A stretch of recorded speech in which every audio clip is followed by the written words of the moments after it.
Hola, soy Gonzalo Moure. Me gustaría estar detrás de ese turbante, ser esos ojos, pero son los de Quinti, el protagonista del libro que os quiero leer hoy. He dicho siempre que las historias no se inventan, las historias se encuentran.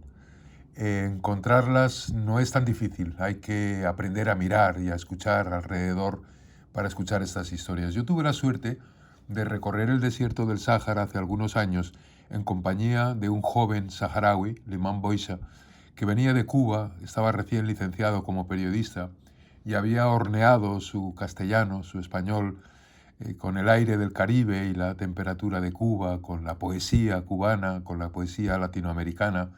Y cuando llegó allí al desierto, buscando en mi compañía a sus padres que nomadeaban por el desierto, fue experimentando una reacción química entre el desierto y él mismo y se fue convirtiendo en poeta. Y hoy Liman Boisa es uno de los poetas saharauis más importantes cuya obra se conoce en todo el mundo.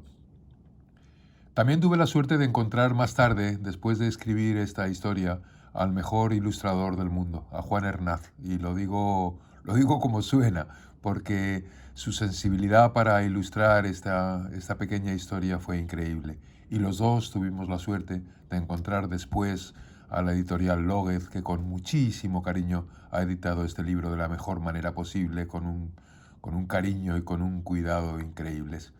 Así que Silbo del dromedario que nunca muere es un homenaje a todos ellos y lo es también a Miguel Hernández, el poeta que hace que Quinti se convierta también en poeta, el niño pastor que se convierte en poeta.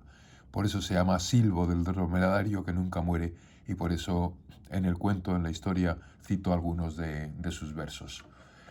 Me gustaría que lo escucharais con atención y que sintierais todo el calor y el amor del desierto. Cuando era un niño, Quinti encontró bajo una acacia los huesos de un camello grande, un cayado muy usado y un zurrón de cuero casi cubierto por la arena. Miró alrededor, pero no había mucho que mirar, salvo la desolación del desierto, la ausencia. Pensó que aquellas dos cosas, cayado y zurrón, habían pertenecido a alguien que ya estaría tan muerto como el propio camello. Abrió el zurrón con respeto, pero con menos respeto que curiosidad. Contenía dos libros, un Corán muy usado y un libro de poesía escrito en una lengua que Quinti no entendía. Y también una honda de cuero.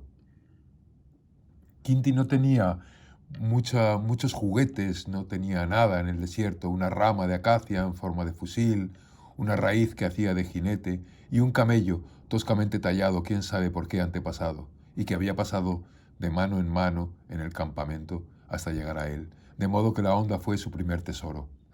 Escondió el zurrón con el Corán y el libro de poesía entre su ropa, envuelto en un viejo turbante deshilachado. Regaló el cayado a su abuela, que cojeaba cada vez más, y le dijo a su padre que había encontrado la honda en el barranco del río seco. Fue su padre quien le enseñó a usar la honda. Como Quinti era el mayor de los hermanos, no compartió con nadie más su tesoro. Lanzaba muy lejos las piedras y cada vez con más puntería.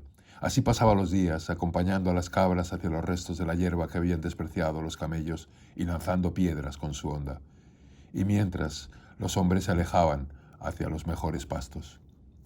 Una semana de fuerte siroco apenas pudieron salir de las jaimas. Los animales aguantaban encogidos y sus lamentos apenas se escuchaban bajo el fragor del viento y la arena. Quinti sacó el zurrón de su escondite, entregó el Corán a su abuelo y aguantó la regañina de su padre por haber ocultado aquel tesoro. El libro de poesía le fue confiscado y guardado en el baúl. Quinti pasó muchas horas escuchando a su abuelo que leía el Corán. No hacía caso de los juegos de sus hermanos. Le gustaba escuchar las palabras sagradas en los labios de su abuelo. Las repetía y las mujeres le miraban arrobadas pensando que el niño sería un santo. Pero él solo se mecía en el ritmo de los versos, en la suave cadencia de las palabras. Una tarde Quinti pidió permiso a su padre, abrió el baúl y puso el libro en el regazo del abuelo que dormitaba en su piel de oveja. El abuelo se despertó, miró a su hijo y al niño un momento y luego miró el libro, con los ojos muy abiertos por la sorpresa. Lo abrió con cuidado y paseó su mirada por aquellas letras incomprensibles para Quinti, que le preguntó qué era. Poesía, dijo el abuelo, poesía en español. Y leyó con trabajo, abriéndose paso a duras penas entre las líneas.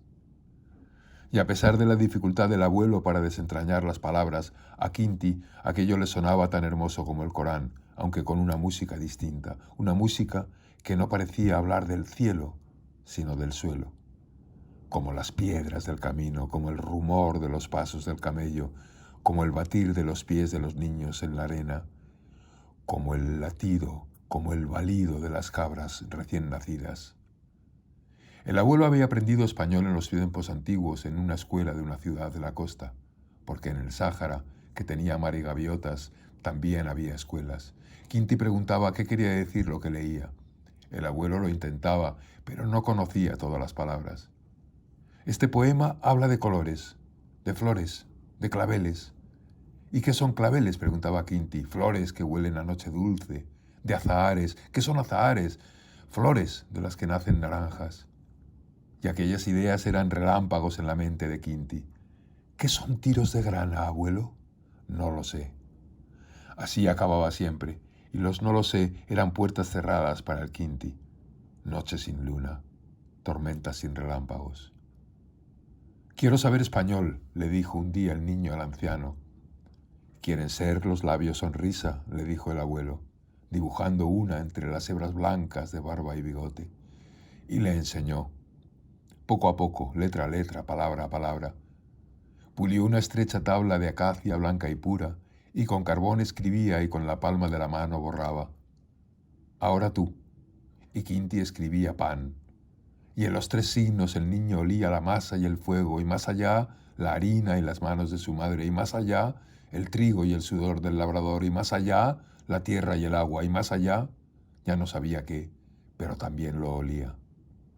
Pan, naranjo, guijarro, poco a poco formando en su cabeza un mapa como el de las estrellas del cielo, tan cerca unas de otras. Así aprendió a leer el libro. Miguel Hernández decía, antología, decía. No sabía lo que significaba la palabra antología y por eso le gustaba todavía más. Miguel Hernández era el nombre del poeta. Español, decía el abuelo. Pero el libro era de Buenos Aires y Buenos Aires estaba en Argentina, un país muy grande en América. ¿Tan grande como el Sáhara?, preguntaba el Quinti. O más, decía el abuelo. Entonces Miguel Hernández es de Argentina. Pues no lo sé, tal vez, contestaba el abuelo. Daba igual. Quinti leía cada poema 10, 30 veces, lo hacía mientras vigilaba las cabras y de vez en cuando lanzaba la piedra con su honda y gritaba los versos aprendidos al mismo tiempo y ambos, piedra y verso, volaban en la desolación del desierto. Cerca del agua te quiero llevar.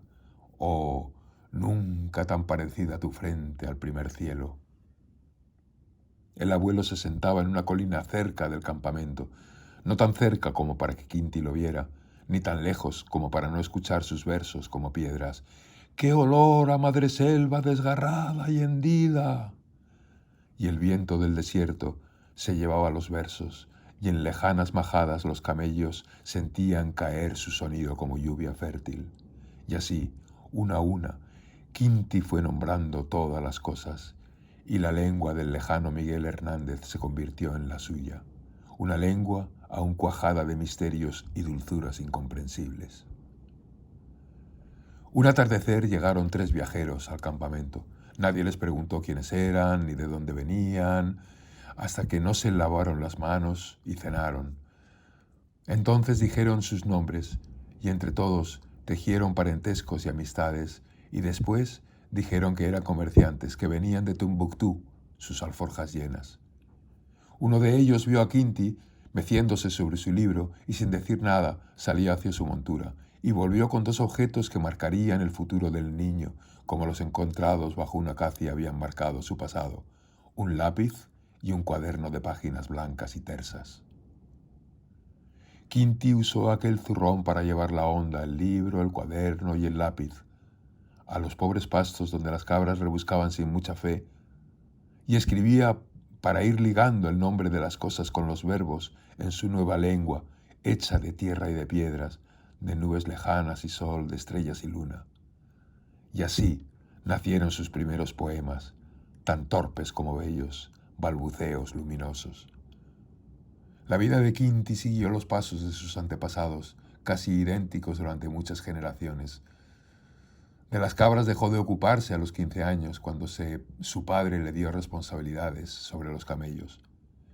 Fue en busca de los mejores pastos, aprendió todos los adverbios del desierto, sobrevivió, luchó contra las dificultades, siempre con su cuaderno a cuestas, cada vez más lleno de poemas, con el ingenuo título de Antología, en los que había aprendido del lejano poeta español a conjugar los sueños incorpóreos con el suelo, a los ángeles con las cabras, a los demonios con el pan, al orden de las estrellas con el caos de las pisadas.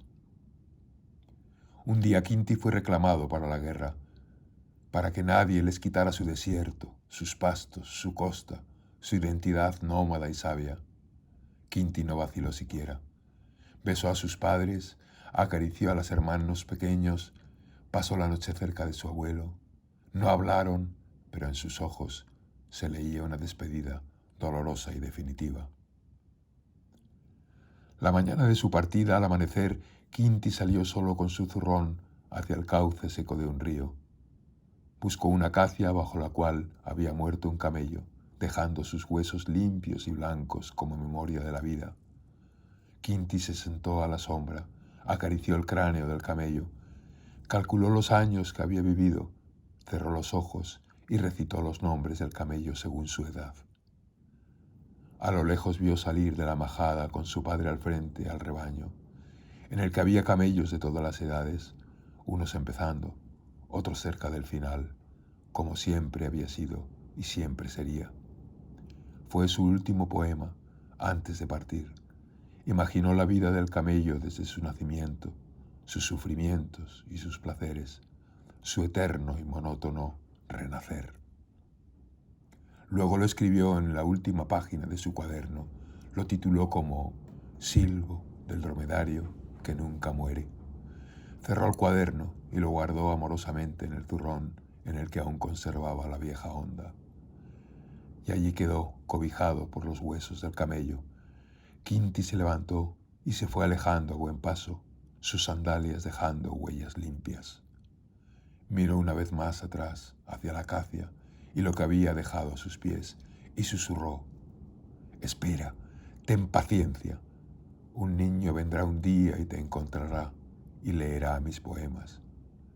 Y ese niño aprenderá también a lanzar con la honda, primero piedras y después versos, porque siempre hubo niños pastores, pastores poetas, y siempre los habrá».